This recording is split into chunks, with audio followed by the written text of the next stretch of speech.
안녕하세요. 캐나다 육아대리입니다. 많은 분들이 생각하실 때 캐나다 하면 떠올리는 게 있죠. 자연 환경이 좋고, 그리고 다문화고, 교육이 좋고, 그리고 맑은 하늘, 공기가 좋다. 네, 이런 부분들은 캐나다에 굳이 이민을 오시지 않으셔도 아마 다 알고 계시리라 생각을 합니다. 유튜브에 검색만 해도 정말 많은 사람들이 캐나다의 장점, 단점에 대해서 생각을 올리신 영상이 정말 많은데요. 그래서 오늘 영상은 여기서 정말 살아가면서 이런 것과는 다른 장점이 또 어떤 게 있을까 라고 해서 한번 영상을 만들어 보았습니다. 네, 첫 번째로 아직 저를 20대로 본다. 네, 죄송합니다. 이게 저한테만 해당되는 얘기는 아닌 것 같고요. 아마 지금 영상을 보고 계신 모든 분들이 캐나다에 오시면은 마이너스 10살씩은 아마 먹고 들어가실 것 같아요. 이거는 저희가 아시안이라고 해서 그런 것 같진 않고 유독 이렇게 한국 사람만 좀 많이 동안인 것 같아요. 여기 지내시는 중국인 분들 아니면 필리핀어들 보면은 30대, 40대만 되면 그 나이대로 보이고 저희랑 이게 확연히 차이가 나요.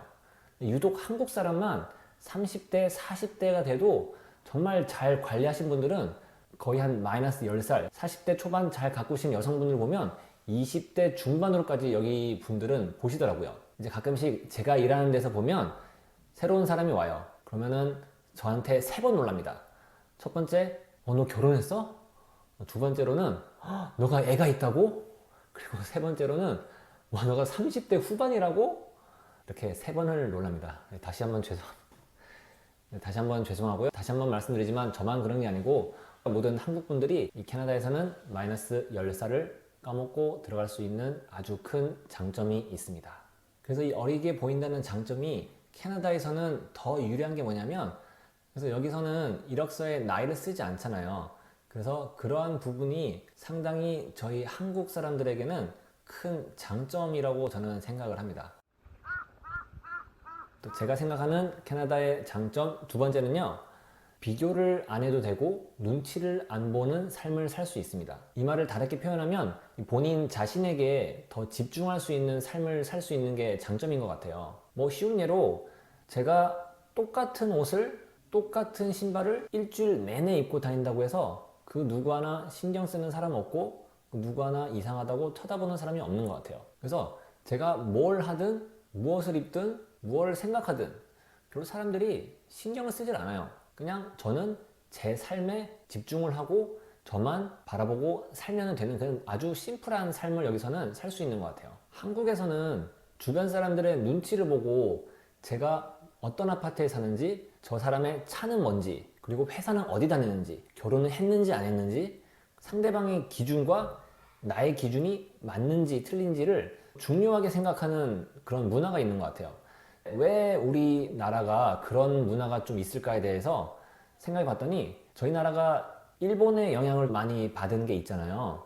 제가 같이 일하는 동료 중에 일본인 직원이 한 명 있어요. 그래서 제가 궁금해서 이것저것 한번 물어본 적이 있는데 일본 사람들에 대한 특징을 이제 설명해 준 게 일본 사람은 튀기를 싫어한대요. 그러니까 자신이 튀는 삶을 살고 있다. 그러면은 주변에서 이상하게 좀 쳐다보는 그런 문화가 있다고 합니다.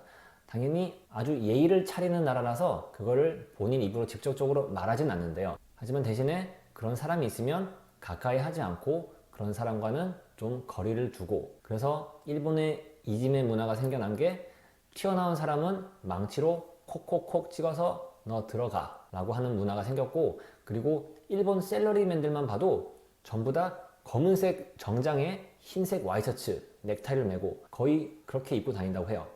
이유를 물어봤더니 대답을 하는 게 그냥 독특한 거를 사람들이 받아들이지 않는 그런 문화가 있대요. 그래서 이 한국도 비슷한 것 같아요.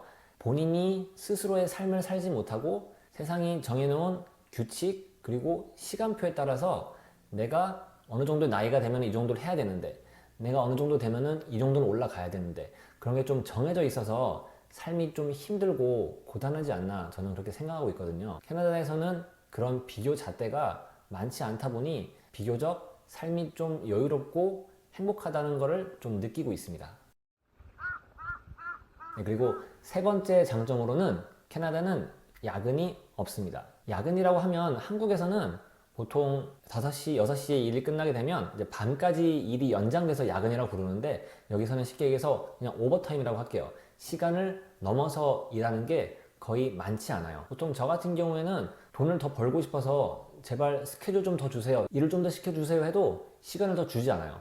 저는 일주일에 40시간 일하고 있거든요. 그 40시간 이후로 일을 대부분 다 시켜주지 않습니다. 일이 많으신 분도 있겠지만 이 회사 입장에서는 일주일에 44시간 이상을 일하면 1.5배 오버타임을 줘야 되거든요. 회사에서는 굳이 그럴 필요가 없죠. 그래서 저한테는 웬만하면은 44시간 밑으로만 일을 시키고, 그리고 44시간 이상 넘어가면 정말 부득이한 경우를 제외하곤 굳이 제가 아니라 다른 사람을 스케줄에 넣습니다. 그래서 힘이 남아 돌아서 일을 더 하고 싶어도 야근을 시켜주지 않는 그런 치명적인 장점이 있습니다. 그걸 다른 말로 표현하면 캐나다는 저녁이 있는 삶이 가능하다라고 저는 생각을 하고 있습니다. 네 번째 장점으로는 캐나다, 제가 살고 있는 토론토에는 모기가 별로 없어요. 네, 이거 정말 장점인데, 모기가 제가 지금까지 살면서 제가 캠핑장이랑 카티지, 그런 약간 좀 소도시 밖으로 나가면은 있긴 있죠. 거기를 제외하고는 모기를 정말 본 적이 없어요. 그러니까 밤에 한국에서는 잘 때 여름에 그냥 계속 귀에서 소리 때문에 정말 잠도 못 이룰 때가 많았는데, 여기서는 그런 걱정이 전혀 없어요. 여름에는 캐나다가 날씨도 좋을 뿐더러 그늘에 가면 선선하고 아주 한여름에도 그렇게 덥지도 않고 모기도 없고, 그래서 겨울은 좀 긴 게 단점이긴 하지만 완벽한 여름 캐나다는 가지고 있다고 저는 생각을 합니다. 네, 다섯 번째로는 캐나다에서 주말에 경조사를 갈 일이 별로 없습니다. 이거를 다른 말로 표현하자면 인간관계가 좁고 없다라고 표현할 수 있죠. 여기 이민 와서 새로운 친구나 사람을 사귀는 게 정말 힘든 것 같아요. 제가 한국에 있을 때, 그때는 뭐 30대 초반이었지만 그때도 한 달에 한두 번 정도는 주말에 꼭 경조사가 있었거든요. 그런데 보통 30대 뭐 중반 후반 이렇게 막 사회활동 열심히 하시는 분들 이렇게 보면은 거의 주말에 경조사가 엄청 많잖아요. 그러니까 주말이 되더라도 자기 자신이 쉬는 시간을 갖거나 그런 여가 시간을 가질 수 있는 시간이 좀 부족한 것 같은데, 여기는 인간관계가 급격히 좁아지는 장점 때문에 주말에 경조사가 없습니다. 물론 자녀분들이 있을 경우에는 학교에서 친구들 생일 파티라든지 아니면은 지인들 돌잔치, 아마 1년에 10건 이하 정도, 아마 그 정도 될 것 같아요. 그래서 캐나다에서는 주말에 가족이랑 지내는 시간이 정말 많은 것 같아요. 그래서 가족 중심으로 주말에 지낼 수 있는 게 엄청 큰 장점인 것 같습니다. 마지막 여섯 번째로는 법 집행이 엄격하고 벌금이 엄청 세다는 겁니다. 제가 이거를 장점으로 꼽은 이유는 여기 사람들 준법 정신이 정말 대단해요. 제가 자주 하는 말이 있는데, 한국에서는 법을 지키면 바보고 캐나다에서는 법을 안 지키면 바보거든요. 여기서 운전하시는 분들 스탑 사인 있으면은 무조건 지키시잖아요. 저는 지키는 이유가 그냥 벌금이 무서워서 지킵니다. 그리고 경찰한테 만약에 잡히게 되면 봐주는 거 없잖아요. 만약에 걸리면 일단은 티켓을 발부를 하고 그 다음에 선택을 할 수가 있죠. 내가 정말 이거는 억울하다 그러면은 법원에 가서 이의를 제기를 신청할 수 있고, 아니면 내가 어긴 일에 인정을 한다 그러면은 그냥 그 범칙금을 내면 되는 거고요. 캐나다 사람들이 정말 유두리가 없고 바보 같고 느리고 라는 게 어떤 분들한테는 치명적인 단점이라고 생각하지만, 저는 그게 캐나다만이 가지고 있는 엄청난 장점이라고도 저는 생각을 하거든요. 사람들이 법을 지키는 것을 당연하게 생각을 합니다. 그게 아마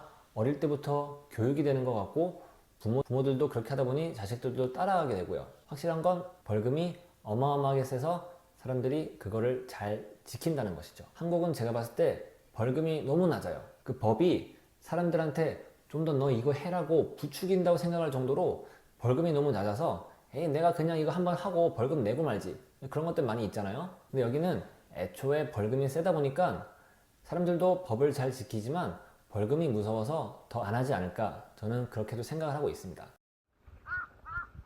네, 여기까지 제가 생각한 다른 관점에서의 장점을 한번 얘기해 보았는데요.